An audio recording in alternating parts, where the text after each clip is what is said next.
Can you be my date for one day? The lonely single dad. Rancher smiled, unaware she was his daughter's teacher. Dusty Ridge, Wyoming. Autumn, 1887. The breeze swept along the tight lanes of Dusty Ridge, bearing the aroma of parched grass and fir timber. The settlement rested calmly under the overhanging slate skies, steeds hitched beyond the mercantile, and spokes of aged carts groaning over soggy trails. Wade Cololton positioned himself close to the forge, limbs crossed, brim pulled down over his gaze. At 33, the fellow had established one of the biggest livestock operations in the basin, but he'd endured the past 3 years in quietude ever since his spouse departed during a harsh birthing season. His little girl, Rosie, scarcely 4 at present, seldom conversed with anybody. She held fast to habits, shunned noisy noises, and relied solely on a handful: the barn hound, an ancient swaying seat, and Wade. And this day, she'd murmured something fresh. "I won't attend without a mama." The Harvest Gratitude event was 3 days away, a local custom where youngsters positioned themselves alongside their kin, clasping palms before the town leader, offering appreciation for the yield and their dwellings. The unspoken guideline: no youngster appeared solo. Wade had attempted all options. He even approached Miss Lorna, the kitchen helper. Rosie merely wailed. Thus, he journeyed into the village with a single hushed strategy: locate anybody ready to position next to him and Rosie for a single afternoon. That was the moment he spotted her. On the fringe of the marketplace area, a lady was disputing with Mr. Grayson, the sundry's proprietor. "I informed you," she stated resolutely. "My dad has passed. I'm not settling a liability that wasn't ever mine." Wade halted, examining her from beyond the vendors. She held herself erect, chestnut locks dampened by the mist, fists tightened beside her. Her garment was plain, mended close to the bottom, and still there was a resolute poise in her tone. "Then you'll see your name struck from my buyer roster," Grayson growled. "That's your decision," she responded, pivoting with composed grace. Wade advanced, lifting his hat. "Miss." She glanced upward, eyebrows arched. I couldn't avoid catching that. "Your name?" "June. June Hartley. I have an offer." He swallowed awkwardly. "I require someone to act as my daughter's mama for 1 day during the Harvest Gratitude." Her lips separated. "Pardon?" "She needs a person to stand alongside her. I'll compensate you generously." He parted his jacket a bit, displaying a packet sufficient to resolve any issues with Mr. Grayson and beyond. June gazed at him as if he'd gone mad. "You wish to employ me to act as your companion for 1 day," he murmured gently. "Just one." She wavered. "Why me?" "Because you don't recoil when folks elevate their tones. And my daughter requires someone who isn't easily frightened." June shook her head. "I'm not a performer. I don't engage in make-believe. I'm not requesting you to become anything except compassionate toward a young child. She merits that at least." June's posture softened. She glanced toward the shop, then downward at her worn footwear. "My mother's ailing. Remedies aren't inexpensive." Wade merely extended the packet to her. Quietude extended between them. Then she assented. 1 day, nothing more. They traveled wordlessly to his spread. The haze had cleared a touch, unveiling undulating meadows and timber barriers extending toward the ridges. As they neared the pale homestead, the entrance burst wide. "Papa!" a tiny tone exclaimed. Rosie rushed out unshod onto the veranda, tresses untamed, face rosy. She halted abruptly upon seeing June. Then, without utterance, she dashed, not to Wade, but directly into June's embrace. The young lady inhaled sharply as the child clutched her midriff firmly, face nestled in her fabric. "This is my teacher," Rosie declared, grinning upward. "She said yes, she's going to be my mama." Wade stiffened. June remained rigid too, palm quivering over Rosie's crown. The breeze stilled. And in that hush, Wade muttered softly, "You're her teacher." June locked eyes with him, wide, surprised, rattled. Neither realized it yet, but nothing would remain feigned from here. Wade lingered at the veranda's border, limbs crossed over his torso as June crouched in the soil, setting the final marigolds along the entry path. Rosie perched silently beside her, observing the delicate, careful fingers embed each flower into the earth. "I had no clue," Wade eventually uttered. June didn't raise her gaze. That I was Rosie's instructor, he affirmed with a nod, experiencing an uncommon unease. I never fetch her. I always dispatch Clara. She never spoke your name. Rosie hardly utters a word in lessons. June murmured gently. She sketches. She observes, but she doesn't converse. Not until that moment. Ah. Wade dropped his gaze. She's been that way ever since her mother went. A quietude settled between them, one cushioned by the burden of matters neither ventured to voice. Then June wiped her palms on her garment and rose. Listen, she started, tone steady yet resolute. If I'd realized it was your child I was consenting to portray as mother for, I might have reconsidered. But Rosie gazed at me as if I was already a familiar face. She did, Wade remarked, recalling the instant with an empty pang. She hurried to you like she's never hurried to another. They both peered through the ajar front entrance where Rosie sat on the ground, shading something with broad markers. She trusts you, Wade said softly. June paused before replying again. Folks don't often say that to me these days. He pivoted to confront her. Why not? She didn't respond immediately. Instead, she drew a creased sheet from her jacket pouch and passed it to him. A lad in my former academy vanished. No one ever located him. I was the final one spotted with him that afternoon. The gossip never ceased. Her tone faltered a bit.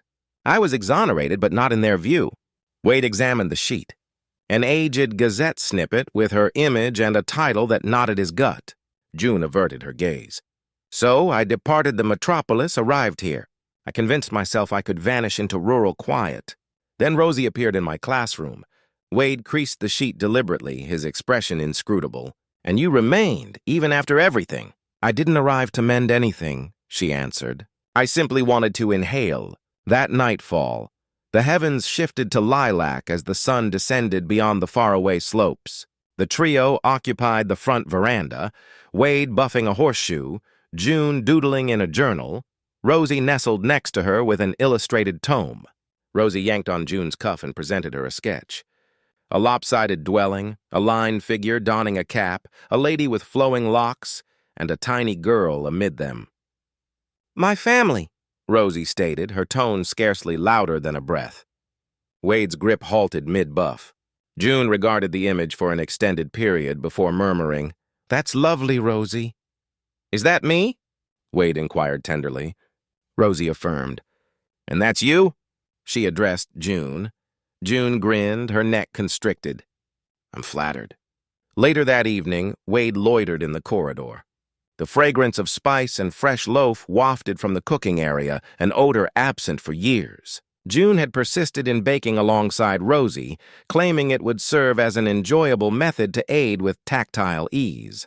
Rosie had chuckled while mixing the batter, face speckled with powder, gaze alight with delight. Now, through the slit in Rosie's chamber entrance, he observed June perched at the bed's rim, gently crooning a cradle song.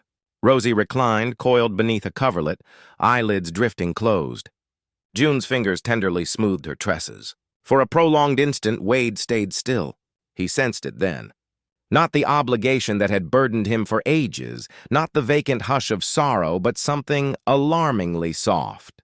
Serenity, comfort, a tomorrow.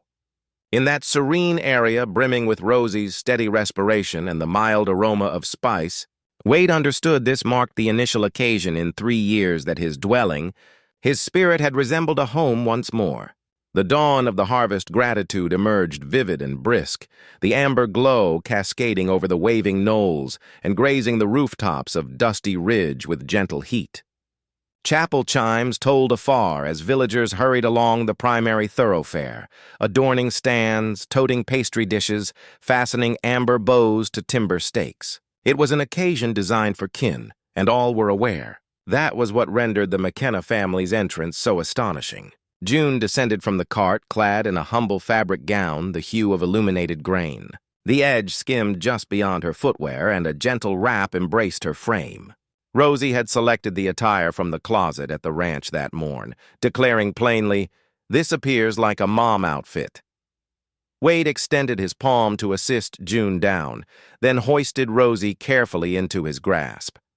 The trio positioned themselves abreast, and Dusty Ridge gawked. "There's Wade," someone murmured. "And is that a lady with him?" Looks like he finally moved on. Poor Lily, that child deserves a mother. June caught the looks, the nods, the subtle glances, but held her head high. She wasn't here for the town.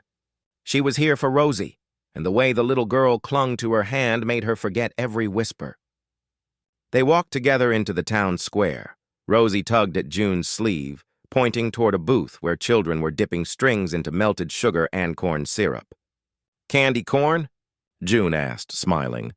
Rosie nodded excitedly. June rolled up her sleeves. "Let's make some, then." WDE stood nearby, arms crossed, leaning against the fence post, watching the two of them with quiet fascination. June was patient and playful, guiding Roz's small fingers through the process, helping her coat the strings and set them to cool.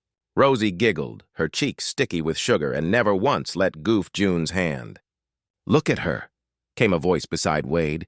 He turned to see Mrs. Callahan, the elderly widow who ran the quilt stand. "That little girl is glowing," she said. I haven't seen Rosie laugh like that in ever. "That woman, she brought her back to life." Wade swallowed hard. Yeah, he whispered more to himself than her. She did. As the day wore on, June helped Rosie carve a pumpkin, then guided her through the hay maze and even let the girl paint her cheeks with tiny stars and leaves. The little one clung to her side, not out of fear but out of comfort, familiarity, trust. When the sun began to dip, painting the sky in hues of orange and rose, Pastor Mitchell rang the bell for the final part of the celebration, the family blessing. Everyone gathered around the long wooden table at the center of town, now draped with garlands, bread loaves, and lit candles. It was a dusty, ridged tradition. Every family came forward to join hands, say a prayer of gratitude, and receive a blessing for the year to come. Wade hesitated. June looked at him. "We don't have to," she began, but Rosie tugged both their hands. "Please," she said quietly. So they stepped forward. The crowd parted as Wade, June, and Rosie approached the table. They joined hands, June's fingers in Rosie's, Rosie's and Wes and June's. For a moment, the world hushed. They stood together, a tall, rugged man with eyes like dusk, a woman in a borrowed dress with a soft strength in her spine, and a child whose face finally showed light. From across the table, the pastor smiled. "You three look like a family meant to be." June blinked back, sudden warmth in her eyes. Wade turned slightly to meet her gaze. In that one look, neither of them spoke. But something shifted, something real, something neither had planned for. As the blessing ended and the people clapped, Rosie leaned her head on John's side. June didn't know when it happened. Maybe when the child pressed sugar onto her nose. Maybe when Wade smiled for the first time all day. Maybe when the wind carried the smell of baked bread and laughter down the street. But her heart had stopped pretending, and it scared her more than any scandal ever had. The house was quieter than usual that night, though it was filled with more warmth than it had known in years. The rain had passed, leaving behind the scent of damp earth and a sky brushed with pale starlight. Dinner was simple: baked beans, roasted squash, and honey biscuits. June had helped Rosie set the table, carefully aligning the mismatched plates and folding the napkins into little triangles. Wade had lit the oil lamps himself, the flickering glow casting soft gold onto the wooden walls. The three of them sat like they had done it 100 times before, not like strangers bound by a deal, but like something closer, older, unspoken. Rosie chewed thoughtfully, her little fingers sticky with honey, then looked up at June. "Will you stay forever, Mama?" The room went still as if time held its breath. June froze, her spoon halfway to her mouth, her chest tightened with something that was not fear. Not exactly, something deeper, something aching. Wade looked up sharply, his eyes flicking between his daughter and the woman across from him. He looked like he'd been caught in the middle of a memory. June lowered her gaze, her lips parting, but no sound came out. "I mean," Rosie continued, voice soft, hopeful, "you are my mama now, right?" Wade set down his fork. The clink of metal against ceramic felt louder than it should have. "I think it is time forbed, sweetheart." Roz's shoulders slumped, but she did not argue, just slid off the chair and took Yoon's hand without a word. Her trust was quiet but complete. After tucking her in, June lingered at the door for a moment, watching Rosie curl into her blanket with the stuffed rabbit she had not touched in over a year. The rabbit was old, worn, stitched at the ear. But night, it lay beneath Roz's cheek like it belonged there. The house creaked softly in the silence. When June came back downstairs, Wade was not in the kitchen or the sitting room. The lamp by the window was still burning. His coffee cup sat untouched. She found him out by the barn, the lantern casting long shadows over his shoulders as he brushed down one of the horses. His movements were steady, practiced, silent, the kind of silence that did not beg to be filled. She leaned on the doorway, arms crossed, voice quiet. "Is this where you hide when you do not know what to say?" He did not turn. "It is where I go when I need things to make sense." June stepped inside, her boots whispering over the straw. "She asked me if I would stay forever. I heard she called me Mama." "I heard that too." A long pause stretched between them, filled only by the soft brushing of the horse's mane. "I did not plan on this," Wade said quietly. "Any of it?" "Neither did I," June replied. Her eyes stayed on the floor. "I came for a day one day to help a man I did not know to play a part and walk away." WD finally looked at her. His face was unreadable in the lamplight. "But," hesked, "but she is not a role to me," June said. Her voice trembled. "That little girl, she is not pretend." Silence again. Then June took a breath, stepped closer. "Have you ever thought? Just maybe. What if we were not acting?" Dee held her gaze for a heartbeat too long, then looked away. And that silence was an answer in itself. June's throat tightened. Her hands dropped to her sides. "I was hired," she said softly. "Paid to stand beside you to make your daughter smile."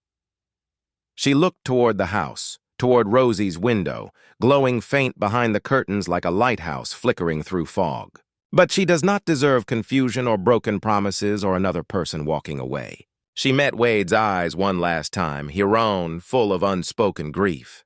She deserves more than someone who was paid to care. Then she turned and walked into the night, her boots crunching over gravel. The wind picked up, tugging gently at her shawl. Behind her, Wade stood alone in the stable, with the truth heavy on his shoulders and the scent of her still lingering in the hay-dusted air. The morning sun stretched thin light over the hills of Dusty Ridge, casting long golden shadows on the front porch of the Colton Ranch. A breeze stirred the dust along the wooden planks, lifting it like breath held too long and finally released. June stood at the steps, her travel bag in hand. The air smelled of hay and saddle oil, of breakfast that had gone cold, and something almost like regret. Her fingers tightened around the worn leather strap as she took one last look at the house behind her.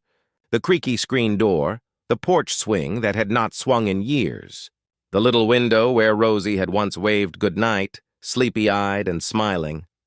It felt like walking away from a dream too real to forget, too fragile to hold. She stepped down, and that was when Wade came running. "June!" he shouted, breath ragged, hat nearly flying off his head. His boots thundered against the steps, eyes wide with something that made her stomach drop. "She is gone." June dropped her bag. "What?" "Rosie!" he gasped. I went to wake her. The bed was empty. I checked every room, the barn, even the loft. I have searched everywhere. Her heart seized. "Where would she go?" "I do not know," Wade said, his voice cracking beneath the pressure. "She has never done anything like this before, not without telling someone." Within the hour, the whole town was searching. Word traveled fast in Dusty Ridge, faster than wind. Neighbors left their chores. Children were gathered in groups and told to watch the roads. Horses were saddled, boots laced tight. People spread out across the meadows toward the pond, the creek, the empty schoolhouse, and the orchard behind Main Street. June rode beside Wade, calling Rosie's name over and over until her throat ached. Her mind was a blur of panic, her chest hollow with fear. What if Rosie had fallen somewhere? What if she had wandered into the woods? What if? Then a memory surfaced. Quiet and small, but sharp as a thorn. One quiet afternoon, Rosie had whispered while coloring at the kitchen table. Mama loved the rose garden. She said it smelled like happy. June's heart lurched. She turned sharply in the saddle, the chapel garden behind the church. "Go!" Wade spurred his horse, and they galloped toward the edge of town.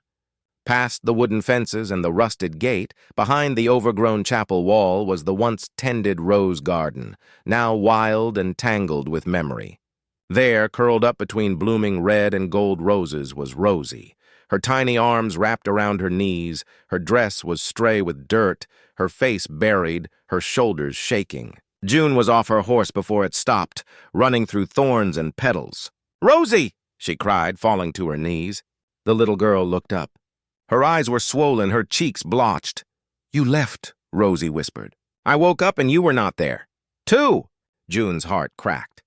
"I thought maybe if I stayed here, Mama would come back again, or you would." June pulled her close, wrapped her arms around the tiny body, pressing Rosie's head against her chest. "I am here," she whispered. "I am right here, baby girl." Rosie sobbed harder. "Do not go again, please. I do not want to be alone anymore." June kissed her hair, rocked her gently. "I am so sorry, Rosie. I never wanted to hurt you." Then hoofbeats thundered behind them. Wade dismounted in one breath, stumbling into the garden like a man lost at sea. When he saw them, June kneeling in the mud, Rosie clinging to her like roots to earth, he stopped. The sight shattered something inside him. His breath hitched, his hands trembled at his sides, and then quietly, like rain on dry ground, Wade Colton wept. He dropped beside them, arms wide, and folded both of them into his chest. "I was trying to protect her," he said hoarsely. "Protect myself, but I cannot anymore." He looked at June, eyes wet and raw. "I hired you for one day," he said, "but somewhere between pretending, my heart forgot it was pretend." Rosie nestled between them, her small hands clinging tightly. "I do not know what happens next," Wade whispered, pressing his forehead to June's. "But I know this. I do not want to lose either of you." The sun dipped low behind the ridgeline, casting a warm golden light across the fields of Dusty Ridge. Shadows stretched long across the dirt roads and golden pasture land as if the earth itself were exhaling after a long day. In the quiet back room of a modest cottage near the edge of town, June sat beside her mother's bed. The air smelled of chamomile and wood smoke. A single oil lamp flickered on the nightstand, casting a soft glow over the quilted blanket that covered Mrs. Hartley's legs. The older woman, though frail in body, still held that piercing gaze, the one that had once seen through every one of June's childhood fibs. She watched her daughter now with a look that was not just knowing, but kind. "So," she said gently, voice thin but steady, "did you fall in love pretending to be someone else? Or did you just forget to pretend?" June gave a soft laugh, brushing a stray wisp of hair from her mother's temple. Her hands trembled slightly. Whether from nerves or something else, she could not tell. "I do not know how it happened," she whispered. "One moment I was helping a little girl tie her shoes. The next she held onto me like I was the only person who mattered and weighed." She paused, blinking down at her lap. "He looks at me like he has not seen sunlight in years, like I am something real." Mrs. Hartley reached for her hand, her grip weak but warm.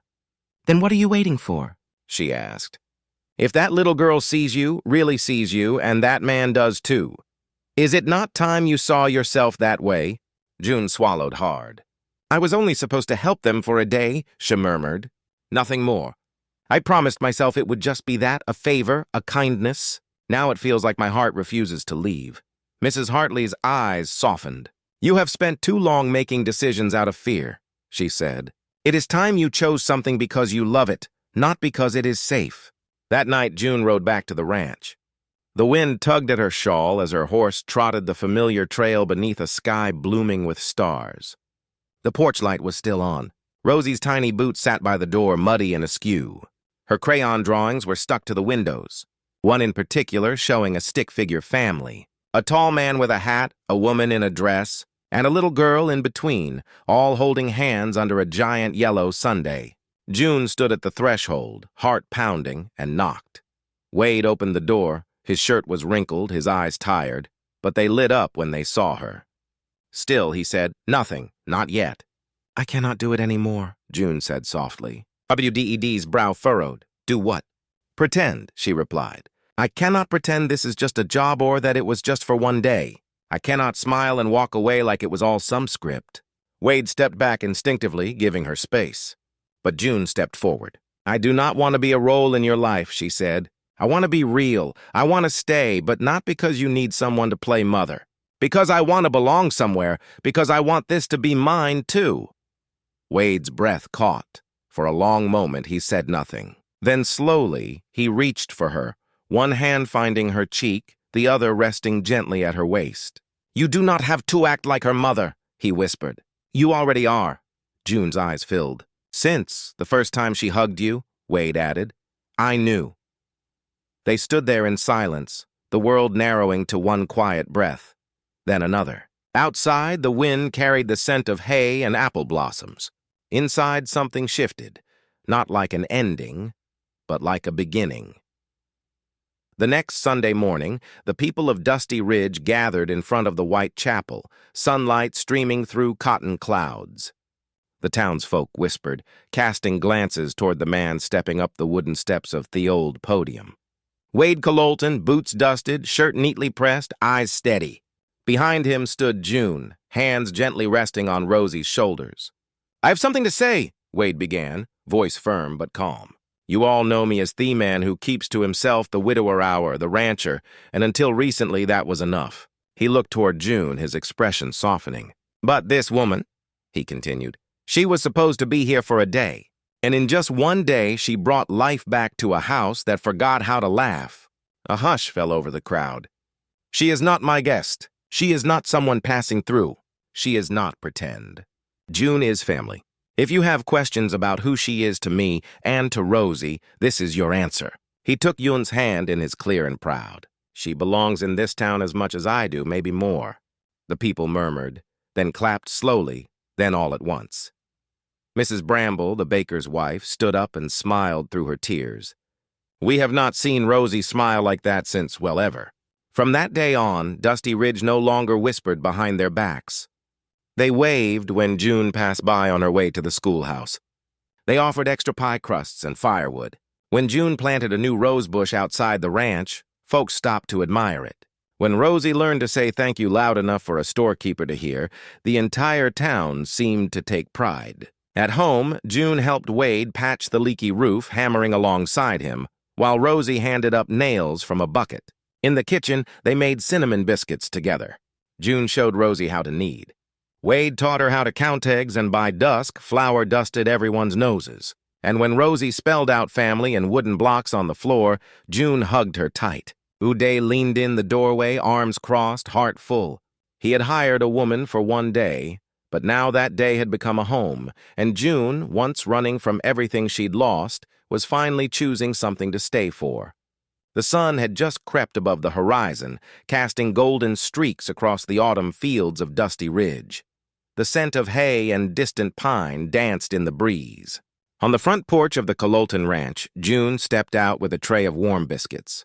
Her hair was tied in a loose bun, apron dusted with flour, the morning light catching the quiet curve of her smile. Out in the field, Wade knelt beside Rosie, helping her pick a bouquet of wild sunflowers. Her small fingers clutching the stems, her boots muddy from the morning dew.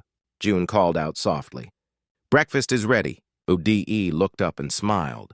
Not just the polite curve of lips, but the kind that reached deep into the eyes.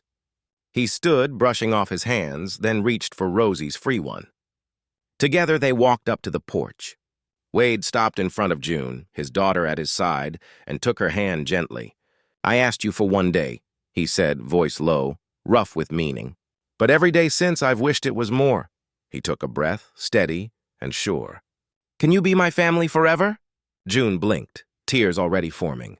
I thought you would never ask, she whispered, laughing through her tears. Before she could say anything more, Rosie wedged herself between them, tugging on both their hands. Yes, the little girl shouted. She already is. Wade and June both laughed, and June leaned down to kiss Roz's forehead. Wade wrapped his arm around them both. Later that afternoon, the three of them rode horseback across the golden pastures, June on her mare, Wade on his chestnut stallion, and Rosie between them on a pony with white spots and a pink ribbon. As they crested the hill, the valley stretched before them, endless, warm, alive. Behind them lay stories of loss, of pain, of pretending. But ahead was only light, and the promise of a future not built on roles or arrangements, but on love. The wind carried Rosie's voice as she laughed and pointed to a hawk in the sky. And Wade looked to June, who turned to him with the kind of smile that felt like home. Together, hand in hand, they rode toward the sunset. A real family now forever. And just like that, from a single question under a quiet sky, "Can you be my date for one day?" came a love that healed not just one heart, but three, from pretend to promise, from strangers to family. If this story of second chances and quiet miracles touched your heart, don't forget to hit that hype button to show your love. And for more timeless love tales across the Wild West, from shy cowboys to fearless school teachers, subscribe now to Legends of the Wild West Stories. Because out here, love rides in with the dust, but stays for a lifetime. See y'all in the next story.